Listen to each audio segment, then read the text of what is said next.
豆哥啊，再过一段时间，我和小黎叔就要带我爸去国外了。这一走啊，不知道什么时候才能回来。但是为了那些一直支持咱们大排档的老顾客，咱们这个店不能关。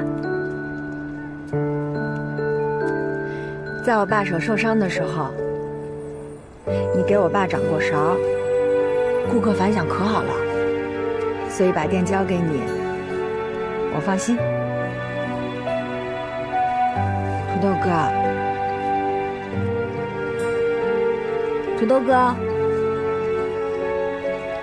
那我就把店交给你了。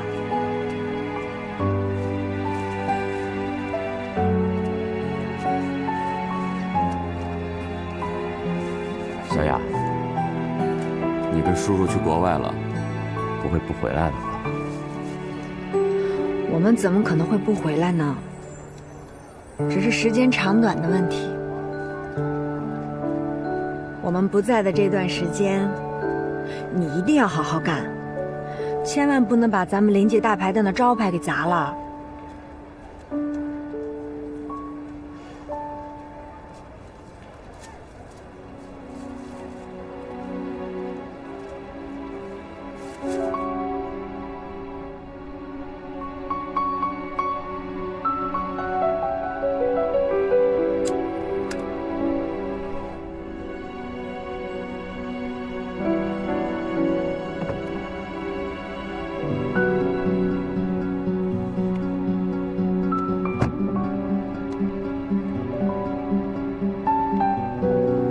你这么晚了，不在医院陪着小瑞，你跑到这儿来干什么？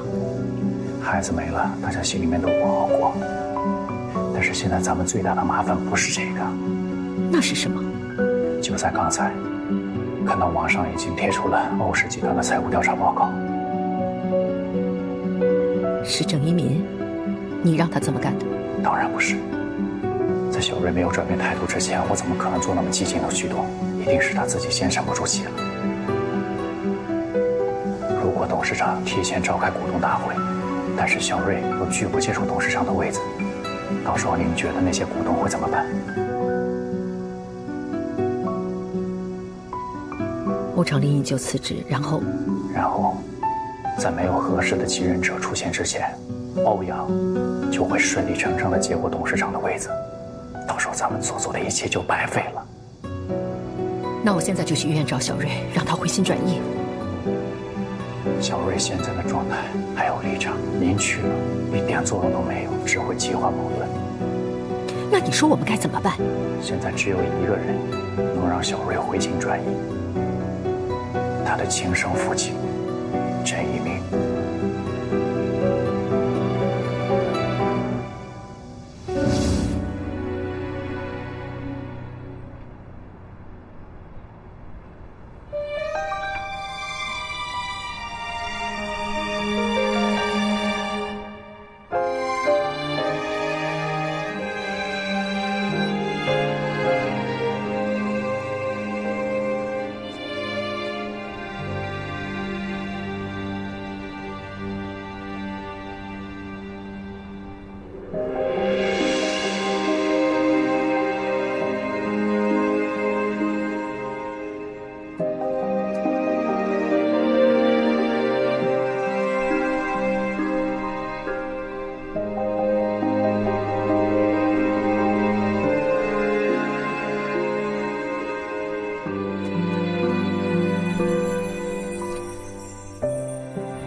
哥，你今天来的够早啊。能不早吗？在你给我转让股权时，其实你早就知道今天会发生这样的事儿吧？等股市一开盘，欧氏的股价一定会断崖式的暴跌。你不在乎钱，我还在乎钱呢。哥，只要小瑞能安安稳稳坐上董事会主席的位子，其他的对于我来说都不重要。对我很重要。哥，你放心，今天亏你的，将来我一定加倍的补偿你。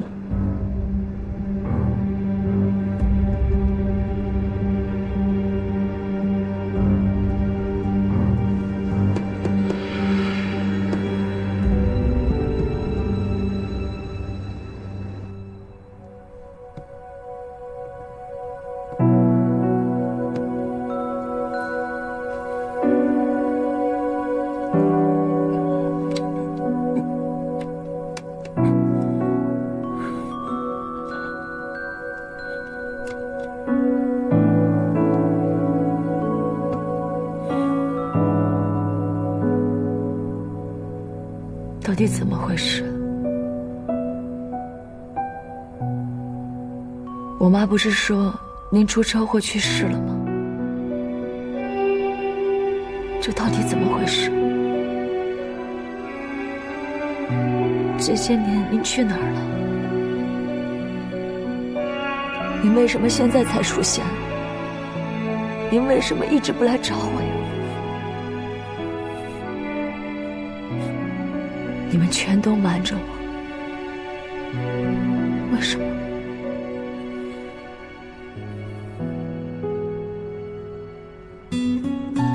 这么多年，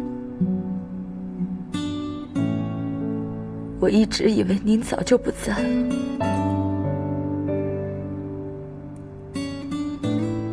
我不敢去问我妈，当时究竟发生了什么事情，是什么时候，在哪儿出的事。我只能把您消失的那一天当做您的忌日。可您知道，那天是我的生日。我从那天起再也没有过一次生日。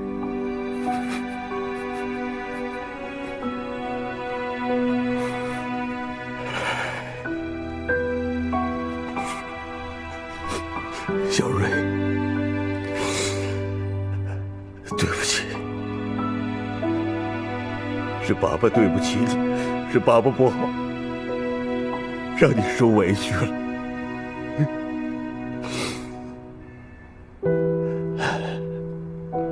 你千万不要怪你妈妈，她做的没错，是爸爸做的不好，爸爸做了错事。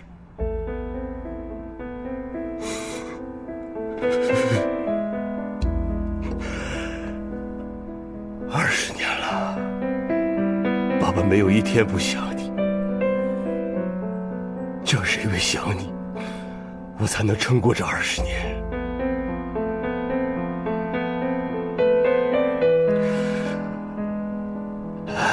可是现在，你已经完全不一样了。你是欧长林的女儿，你管理这么大个公司，你现在是有身份、有地位的人。而我呢，只是一个刑满释放、一无所长的劳改犯。我当然没脸见你，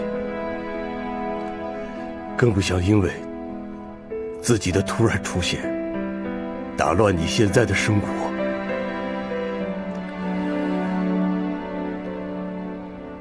你妈妈看我生活窘迫，把我开了这家店。我也能够时不时的从他和陈哲的口里知道一些你的近况。有时候爸爸忍不住会去偷偷看你，这样已经挺好，我已经挺满足了。到底发生了什么事？你为什么会去坐牢？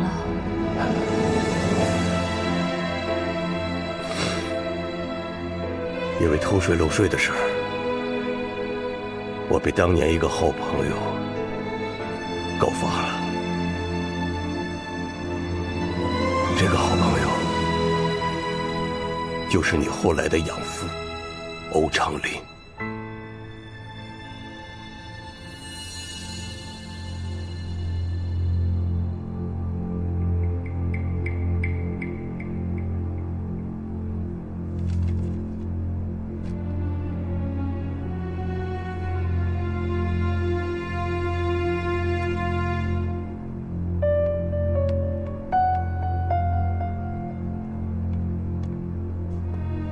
爸，为什么公司会出现税务上的问题？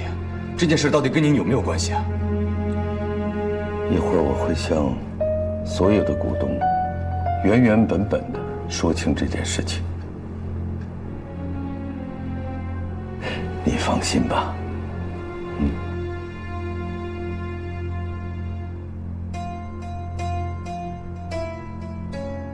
哎，你们有没有看到网上发布出来的消息？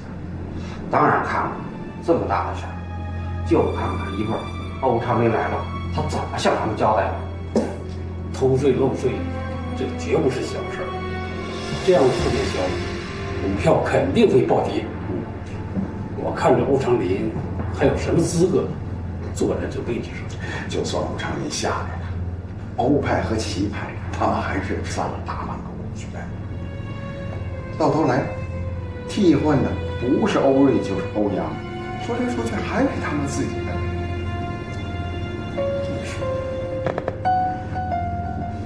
我听说，欧瑞自打回来云以后，越来越少处理公司的事务了。如果这个时候欧长林宣布欧阳与徐红山女儿的婚事，用来挽救公司的颓势，而欧瑞也无意接受集团董事长的位子，那你的计划不就全落空了？哥，你说的这种事情永远都不会发生。我了解我的女儿，我也了解我的儿子。欧氏集团改朝换代的日子就要来了。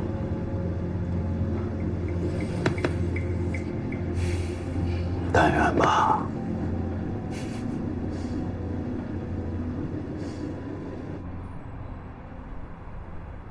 当年，你妈妈嫁给我，也是承受了来自她家里巨大的压力。那个时候的我，空有一副雄心壮志，除此之外一无所有，所以她家里根本不会同意。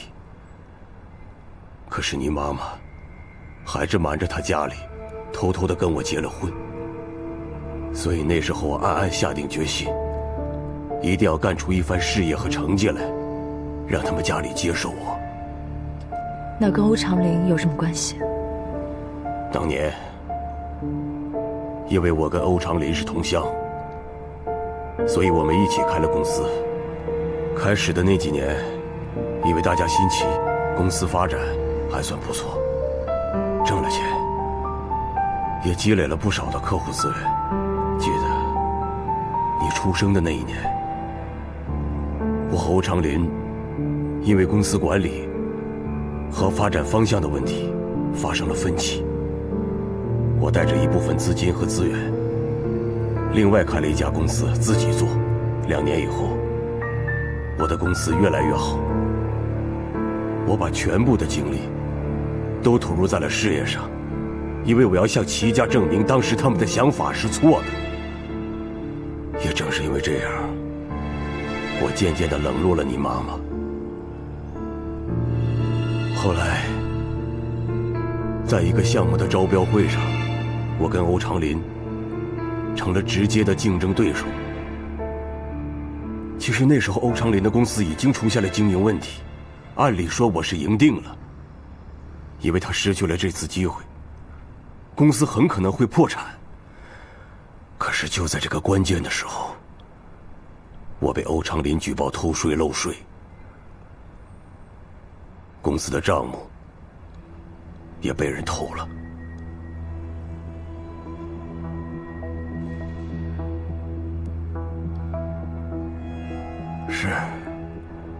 我确实错了。可是欧长林呢？他敢说他的公司就清清白白，一点问题都没有吗？你爸让欧阳进入董事会，是为了通过增资的议案，但是我们不知道那笔资金的来源是在什么地方。查了公司的账目，我才发现，这些年以来，你爸一直在故意削减公司利润。他把一部分的钱转进了一家在巴拿马注册的外资公司户头里边。他这么做，既可以避税，又可以拥有一笔随时可以调动的巨额资金。你记不记得那天晚上，我们在你家商量怎么救欧阳的时候，你爸用了1个晚上去调动了3000万的美金。我怀疑那笔钱的来源就是在这儿。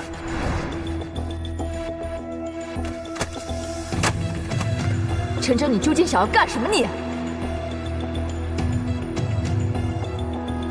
这新闻稿你到底要做什么？啊，说！所以网上关于欧氏集团偷税的消息，是您发的？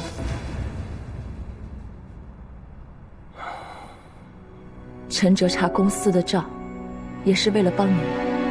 没错，他是帮了我，但也是帮了他自己。当年欧长林举报我公司偷税漏税，我现在只是用同样的方法，让他偿还亏欠我的东西。小瑞，我和陈哲还有你妈妈都计划好了，你妈妈和你大舅同进同退，只要偷税的事情暴露出来，其他的股东一定会人心惶惶。在这个关键的时候，你一定要站出来，接任欧氏集团董事会主席的位子。这不仅是你想要的，也是爸爸想要的。哎，要不是当年欧长林阴险使诈，把我踩在脚下，也绝不会有欧氏集团的今天。我要让他为当年的所作所为付出代价。小瑞，你听爸爸的话，20年，欧长林剥夺了我20年养育你、照顾你的权利。你叫郑瑞，你不姓欧，欧长林才是我们郑家最大的仇人。你现在就替爸爸把欧氏集团从欧长林的手里夺回来，好不好啊？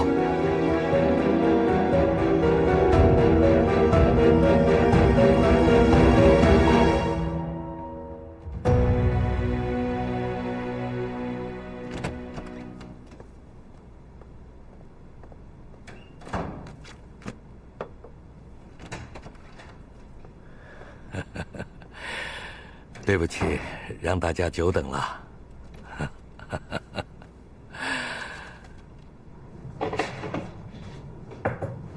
会议开始。董事长，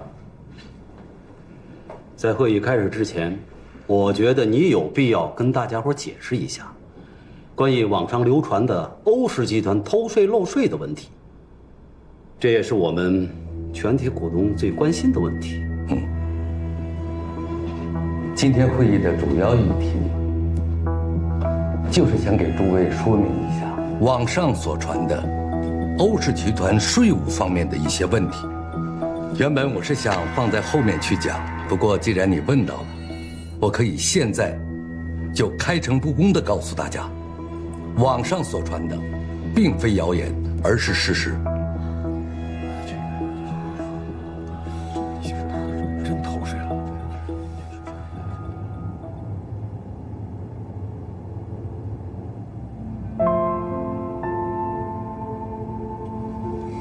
你现在应该明白我的良苦用心了吧？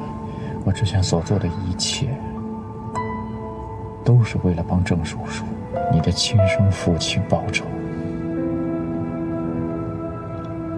当我知道欧长林用那么卑鄙的手段害得他入狱，害得他妻离子散，害得你们俩父女20多年都没有见面，你知道我多为你心痛吗？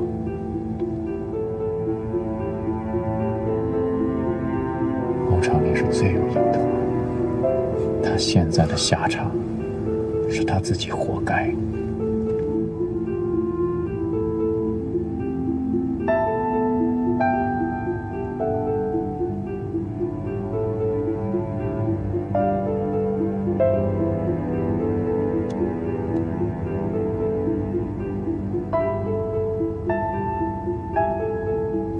咱们不闹了啊！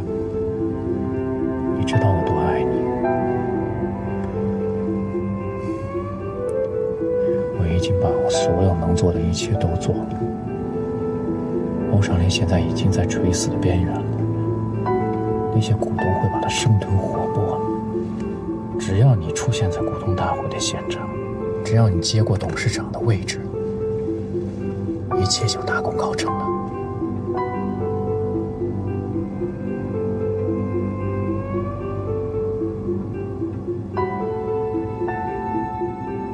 会议已经开始了，麻烦你开快一点。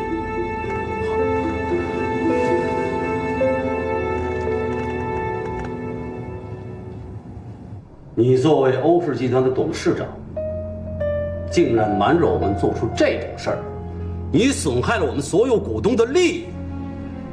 我承认，我瞒着你们做了这些事情，但是我绝对没有损害各位股东的利益，没有。这我就不明白了，你把本来属于股东红利的钱占为己有，怎么叫做没有损害股东的利益呢？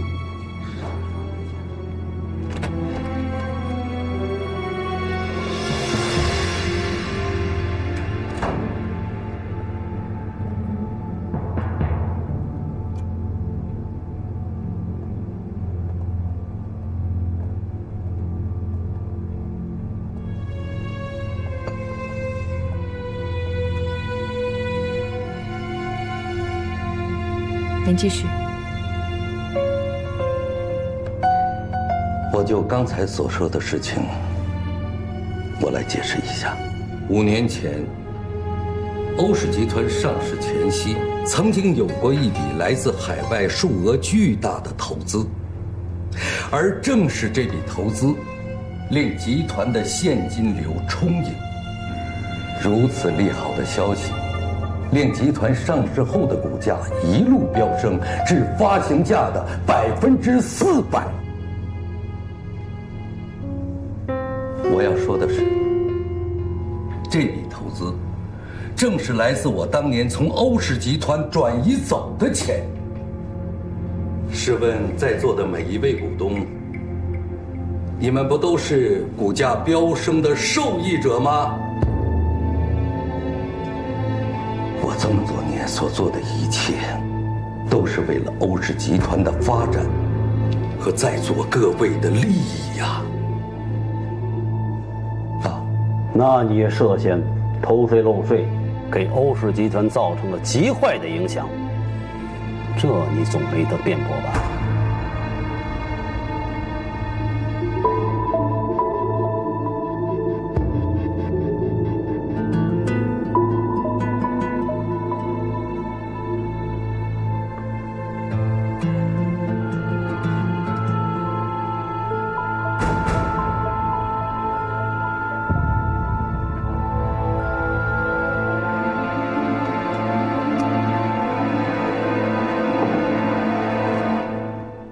我从前年开始，我持续小量的抛售我手中的股份，并在去年中旬主动向银监会和税务机关交代了我之前一系列的违规行为。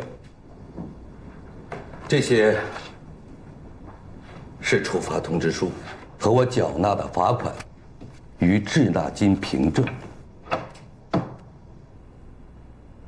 而我交纳的罚款，正是我抛售股票套出的现金。就在刚才，我已经把这些凭证发布到网上，并做出了声明。至于民众是否还对欧氏集团抱有信心，只能从股市上的反响来做判断了。欧氏的股票今天一开盘就在下跌，而且还有继续下跌的势头。欧长林，不管你再怎么挽救，你的错误已经导致欧氏集团蒸发掉了上亿的资产，这也让我们大家蒙受了巨大的损失。你不配再坐这个位子了。股票上涨的时候，你怎么不说这种话？齐总说的对。所以，今天这个会议，我想宣布的第二件事情就是，从即日起，我将卸任董事长的职位。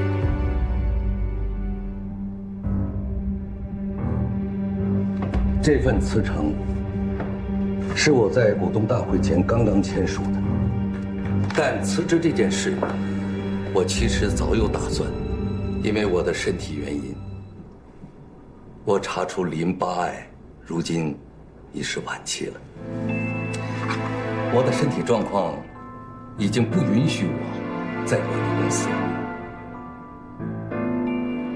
对不起，一直没有告诉你们。我怕因为自己身体状况导致集团受到影响，所以我希望在我卸任前重新选出欧氏集团的新的领导人。在此，我提议，董事长的位子就由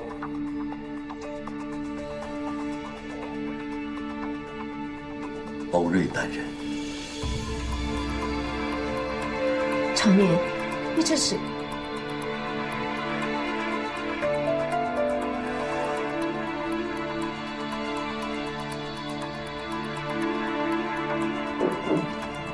我同意。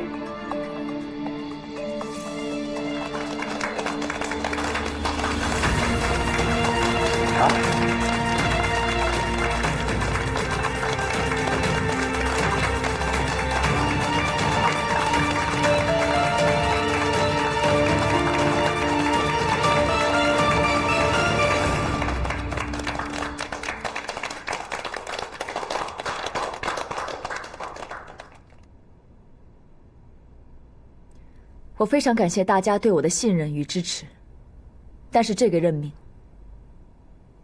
我不能够接受。我不接受的理由非常充分，因为集团偷税漏税的事情，我原本就是知道的。欧总，这件事情跟你没有关系。我向在座的各位隐瞒了真实的情况，我这种做法同样给集团的利益造成了损失。所以我没有资格担任欧氏集团的董事长。那目前没有比你更适合这个位子的人呢？当然有。谁？欧氏集团副总裁欧阳。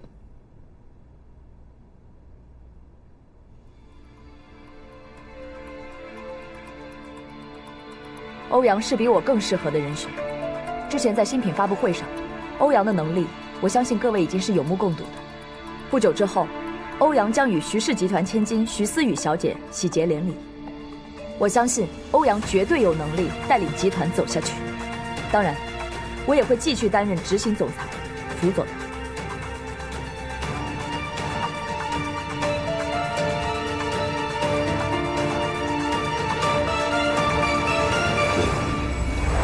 过2天，小瑞妈妈可能会主动联系你，向您无偿出让3%的股权。以换取您这边的选票。他的目的很简单，保小瑞上台。但是我要提醒你，小瑞到时候有可能会拒绝接受任命。你什么意思？我的意思是，如果小瑞拒绝接受任命，那董事长最佳的人选就是你。无利不起早。你告诉我你来的目的，咱们再谈。我的目的很简单，欧氏集团总裁的位子。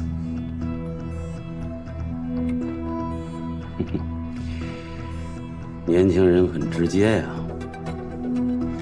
求求您想，当年如果不是您出资帮了欧长林一把，怎么会有欧氏集团的今天呢？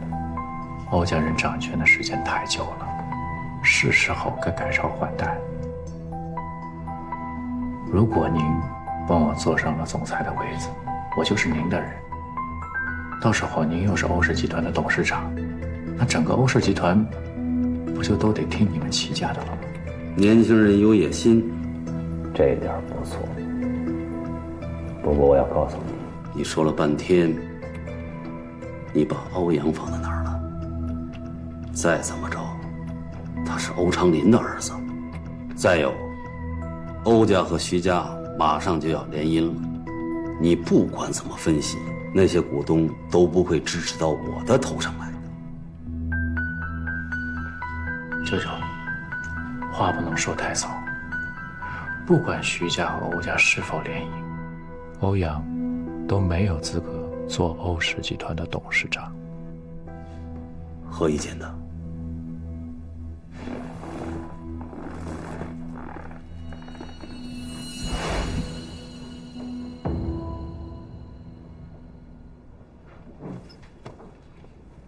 你说欧阳能带领集团继续走下去？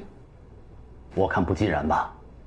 欧阳，我问你，之前你和那秘书林美雅都到了谈婚论嫁的地步了，为何突然分手了？啊？你能告诉我吗？诸位想知道为什么吗？因为林美雅就是欧长林的私生女，林美雅和欧阳就是同父异母的兄妹。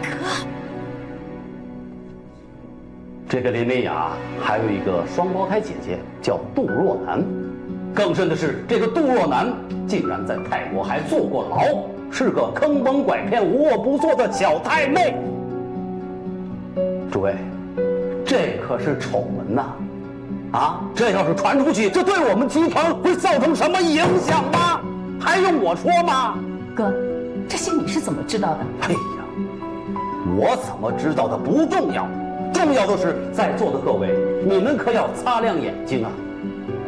他们欧家上梁不正下梁歪，家务事你都断不清，何况管理好一个公司呢？所以，我们有必要重新选择一个有能力而且能够带领集团向上发展的人。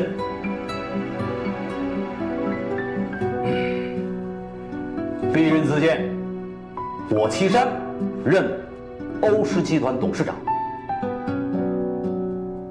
欧瑞，你既然不愿意当朕的董事长，我看这个总裁也就免了吧。啊？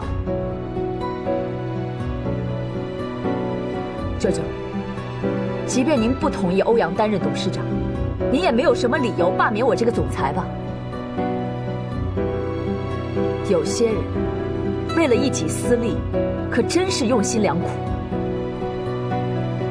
欧氏集团从刚刚起步到如今的规模与成就，我相信大家是有目共睹的。如果真如他所说的上梁不正下梁歪的话，那么我们欧氏集团也走不到今天。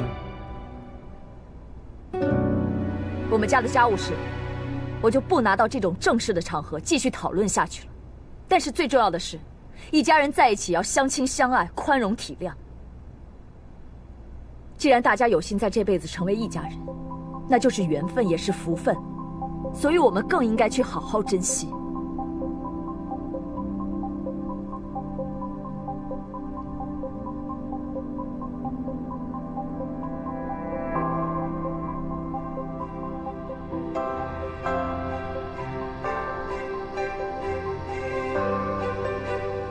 在座的各位也一样，大家有幸聚在欧氏这个大家庭里，我们更应该各司其职，共同进退，摒弃私利。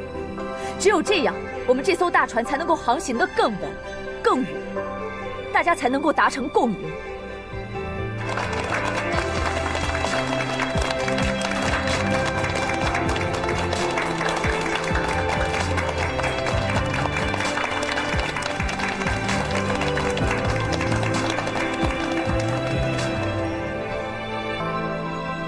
我依旧举荐欧阳担任欧氏集团的董事长，请各位股东看一看欧阳自进入欧氏集团的改变，他的努力，我相信大家是有目共睹的。他和徐思雨小姐的订婚宴也正在筹备当中，到时候还希望各位股东能来光临。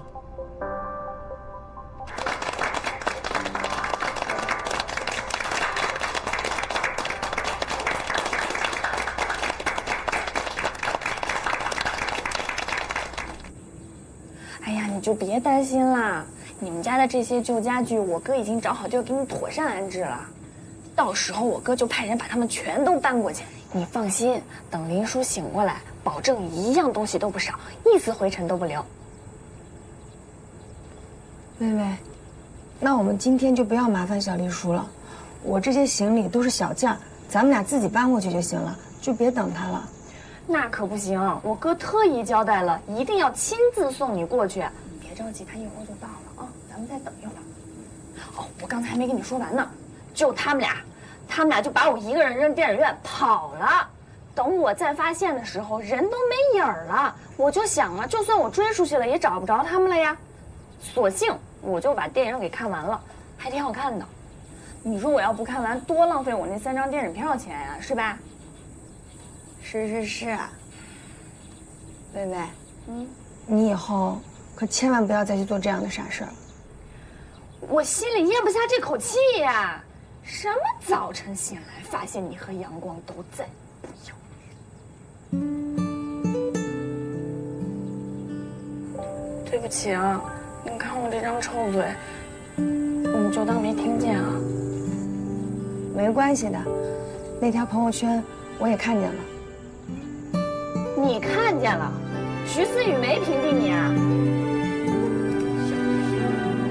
那他就是特意发给你看的呗。哎呀，我真是替你气不过。好了，你也别生气了。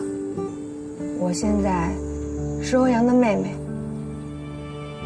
她感情里面的任何事情和我都不再有任何关系了，所以我也没有权利和资格去追问什么。你就别再为了我去做这样的事情。